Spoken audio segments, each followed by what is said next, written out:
नमस्कार। ग्रामीण महिला विद्यापीठ के जीएमबी एकलव्य चैनल पर आपका स्वागत है। कक्षा 12 विषय इतिहास, पाठ 4 मुस्लिम आक्रमण उद्देश्य और प्रभाव।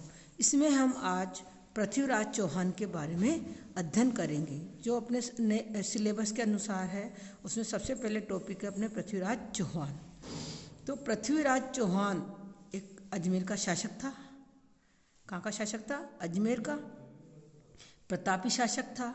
इसको राय पिथौरा के नाम से जाना जाता है। अभी राय पिथौरा का प्रश्न 2018 में एक बार आ चुका है कि राय पिथौरा के नाम से किस शासक को जाना जाता था? पृथ्वीराज चौहान को। इसने अनेक विजय प्राप्त करने के बाद एक उपाधि धारण करी। वो उपाधि है दल पंगुल की उपाधि, यानी विश्व विजेता। अब पृथ्वीराज चौहान का जन्म कब हुआ था? 1166 ईस्वी में। मात्र 11 वर्ष की आयु में ही पृथ्वीराज चौहान अजमेर का शासक बना। यानी 1177 में पृथ्वीराज चौहान अजमेर की राजगद्दी पर बैठा। 1 वर्ष तक इसने माता के संरक्षण में राज्य कार्य किया और 1178 में पृथ्वीराज चौहान ने शासन की बागडोर अपने हाथ में ले ली। अब 1 साल तक जब माता के संरक्षण में काम किया तो माता कौन थी? कपूर देवी। और कपूर देवी ने किसके सहयोग से शासन करा? प्रधानमंत्री उस समय कदमवास थे और सेनापति भुवनमल। इन दोनों की सहायता से अजमेर पर शासन किया। अब पृथ्वीराज चौहान के बारे में हमें कौन से ग्रंथ से जानकारी प्राप्त होती है? तो चंद्रवरदायी द्वारा रचित पृथ्वीराज रासो। ये मेन प्रश्न है। ये भी 1 नंबर का प्रश्न आ जाता है कि चंद्रवरदायी द्वारा रचित ग्रंथ का नाम पृथ्वीराज रासो। पृथ्वीराज रासो किसने लिखा था? चंद्रवरदायी ने। पृथ्वीराज चौहान के बारे में किससे जानकारी प्राप्त होती है? पृथ्वीराज रासो से।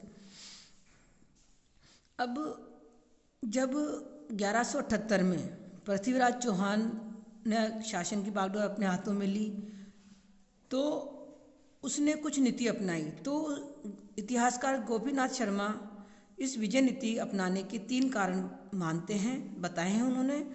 एक है स्वजनों के विरोध से मुक्ति पाना, यानी खुद के जो अपने हैं उनके विरोध से मुक्ति पाना, पड़ोसी राज्यों का दमन और विदेशी शत्रुओं का मुकाबला।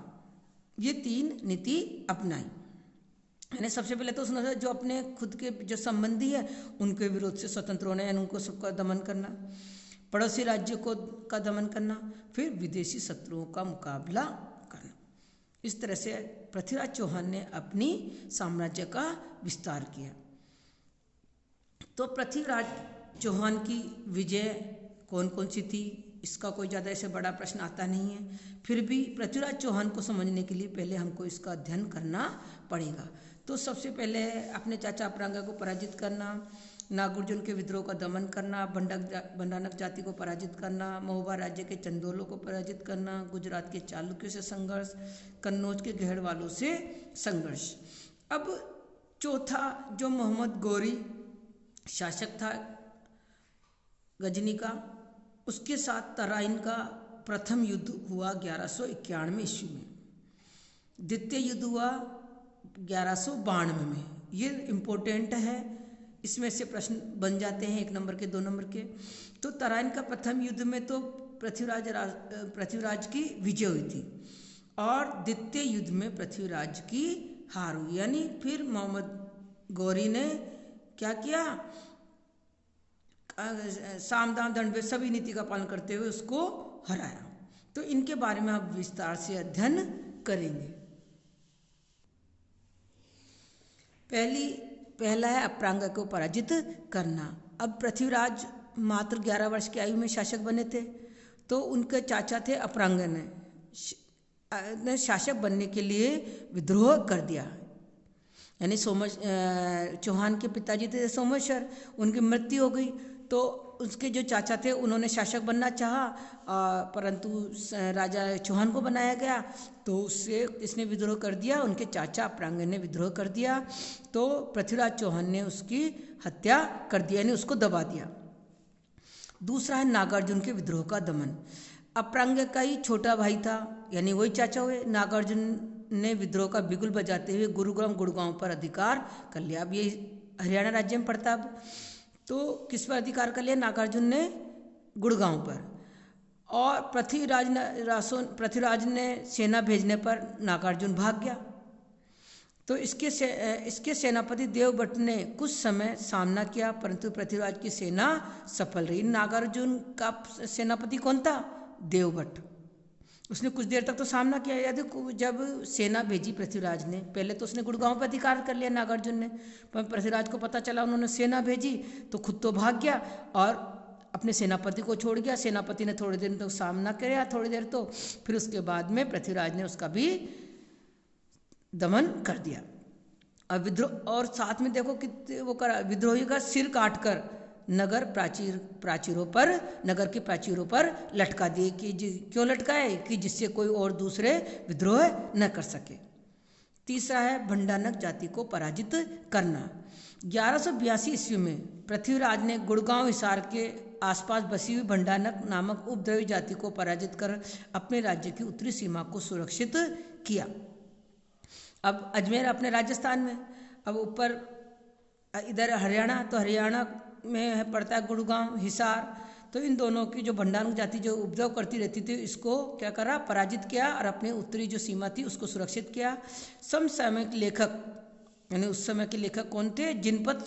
जिनपति सूरी ने पृथ्वीराज द्वारा भंडारकों के दमन का उल्लेख किया है। यानी भंडारकों का दमन किया पृथ्वीराज चौहान ने। ये किसके उससे वर्णन से पता चलता है? जिनपति सूरी के लेखन से। अब चौथा पॉइंट है महोबा राज्य के चंदेलों को पराजित करना। अब देखो, तुमने उसने चाचा को हटा दिया, नागार्जुन को हटा दिया, फिर गुड़गांव और हिसार पर जो भंडारक जाति उपद्रव करती थी तो उनको भी समाप्त किया। अब आ गए चंदेलों पर। तो पृथ्वीराज चौहान राज्य की सीमाएं चंदेलों के महोबा राज्य से मिलने लग गई थी। पृथ्वीराज ने 1182 में महोबा पर आक्रमण कर दिया। कब किया महोबा पर आक्रमण? 1182 में। इस युद्ध में चंदेल शासक परमर्दी देव के 2 सेनापति आला और उदल लड़ते हुए मारे गए। यानी जब महोबा पर पृथ्वीराज चौहान ने आक्रमण किया, कब किया? 1182 में। चंदेल शासक कौन था उस समय? परमर्दी देव। तो उसके जो 2 सेनापति कौन थे जो मारे गए इस युद्ध में? आला और उदल।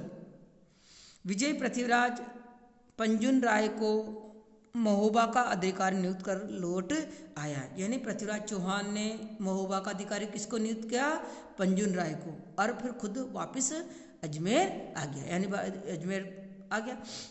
अब 5वां पॉइंट है गुजरात के चालुक्यों से संघर्ष। अब चंद्रदाई द्वारा लिखित कौन सी किताब है? पृथ्वीराज रासो। मैंने पहले भी आपको शुरू में बता दिया के अनुसार पृथ्वीराज ने आबू की राजकुमारी इच्छिनी से विवाह कर गुजरात के चालुक्य शासक भीमदेव द्वितीय को अप्रसन्न कर दिया। यानी जो चालुक्य शासक था भीमदेव द्वितीय, वो भी इच्छिनी से विवाह करना चाहता था। अब पृथ्वीराज ने इससे विवाह करा।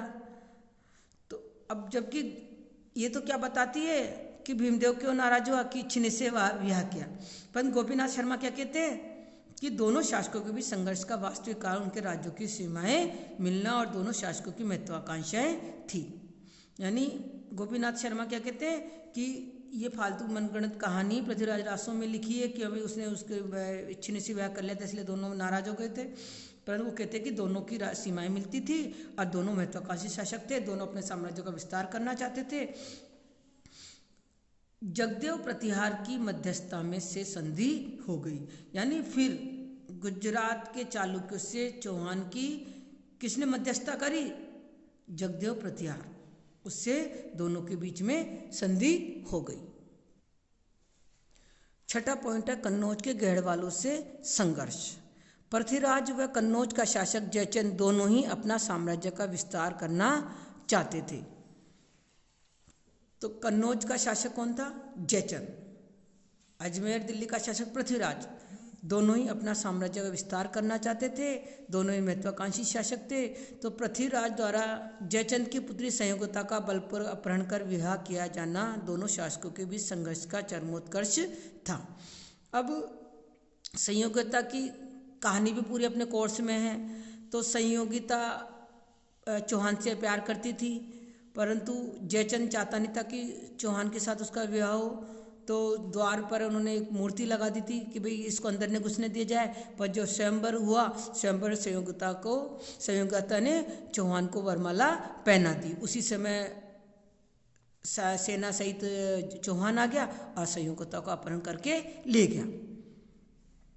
तो एक प्रचलित मत के अनुसार उसने सहायता का आश्वासन देकर मोहम्मद गौरी को पृथ्वीराज पर आक्रमण करने के लिए आमंत्रित किया। एक इतिहासकारों का मत क्या है कि मोहम्मद गौरी को पृथ्वीराज ने आमंत्रित किया था।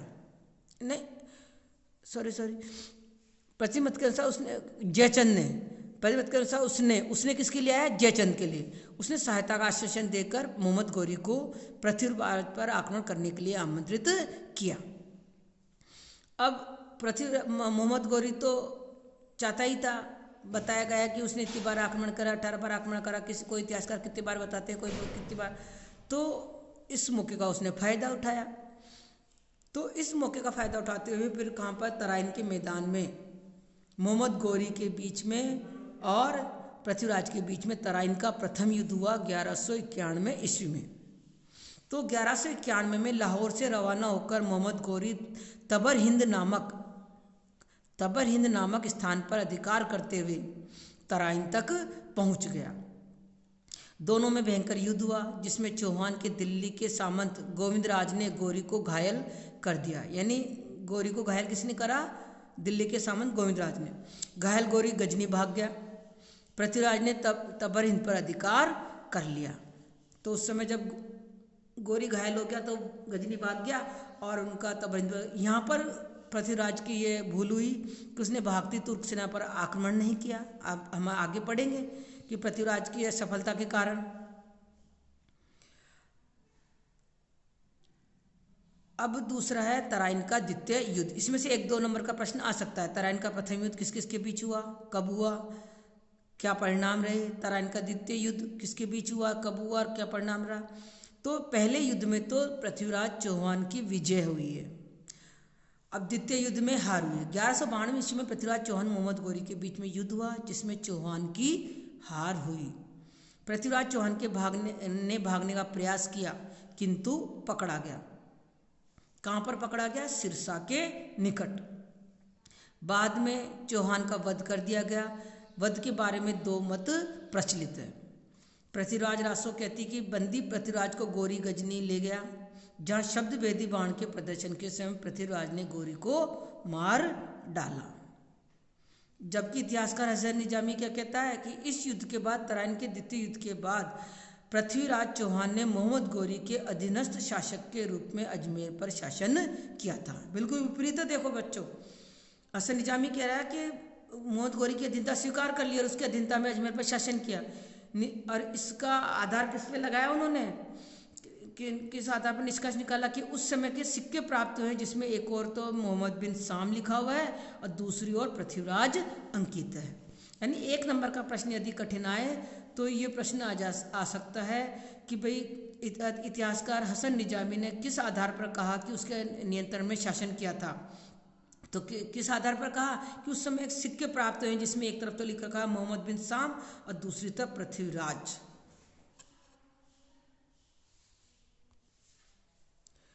अब वेरी इंपॉर्टेंट है ये, कई बार एग्जाम में आ चुका है। 2 नंबर का प्रश्न, कभी 4 नंबर का प्रश्न कि पृथ्वीराज चौहान की पराजय के क्या कारण रहे।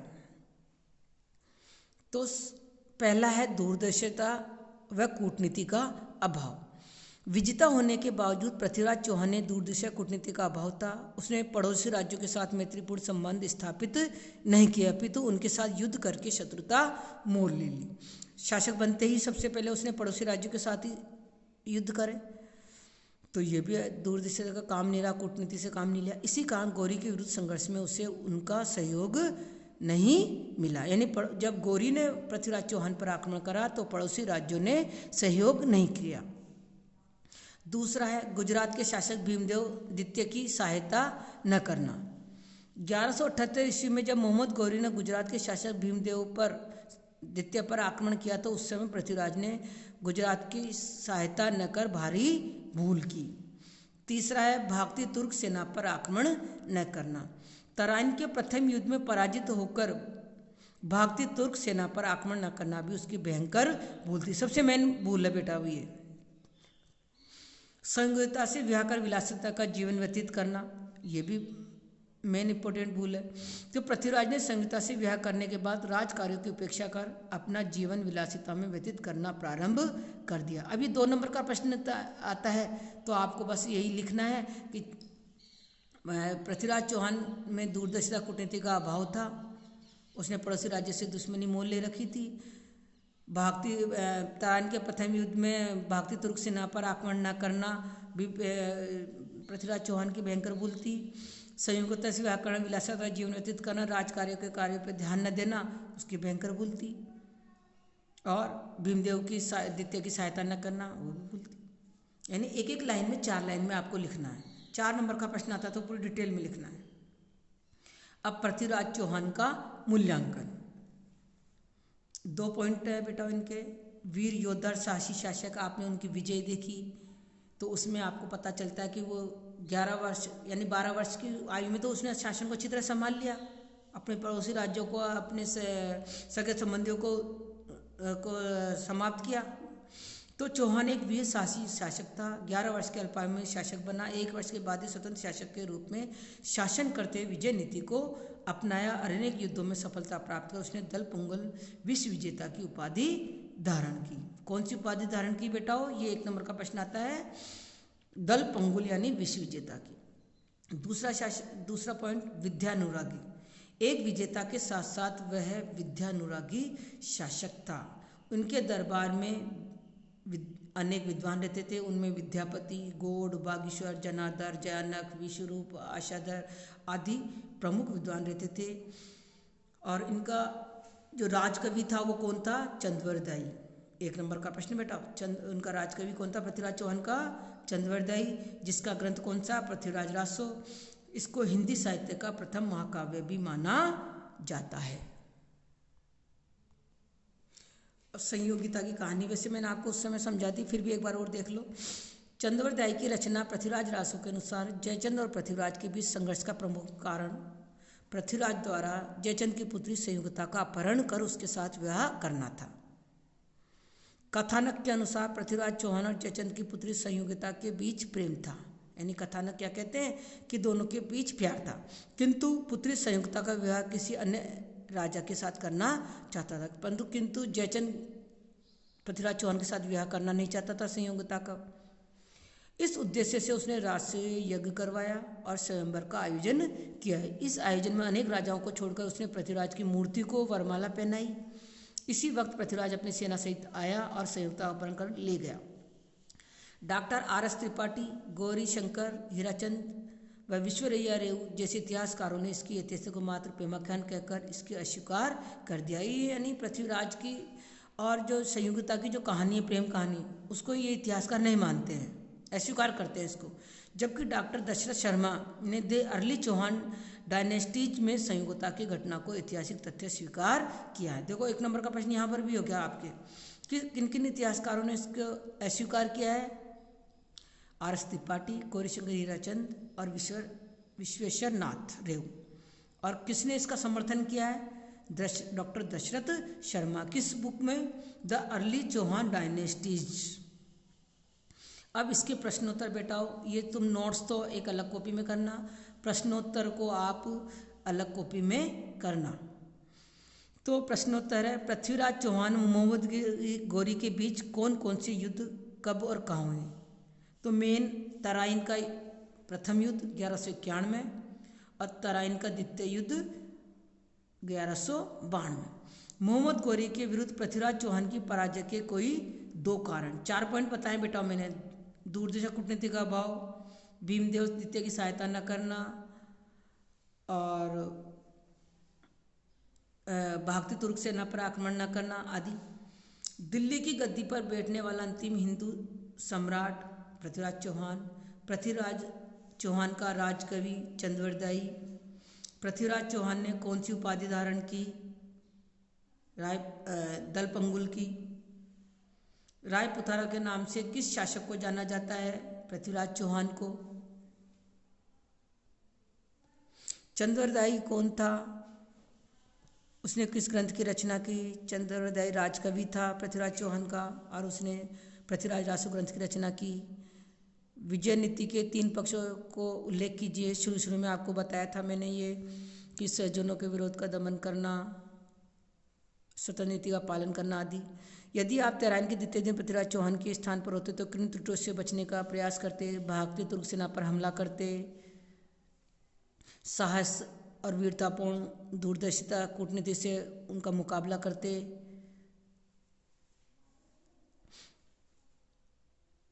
और विलासिता का जीवन व्यतीत न करते। जो असफलता कारण है उनको आपको इसमें बना के लिखना है। भीमदेव द्वितीय की सहायता करते। पृथ्वीराज चौहान कब और कितने वर्ष की आयु में शासक बना? 1177 में, 11 वर्ष की आयु में।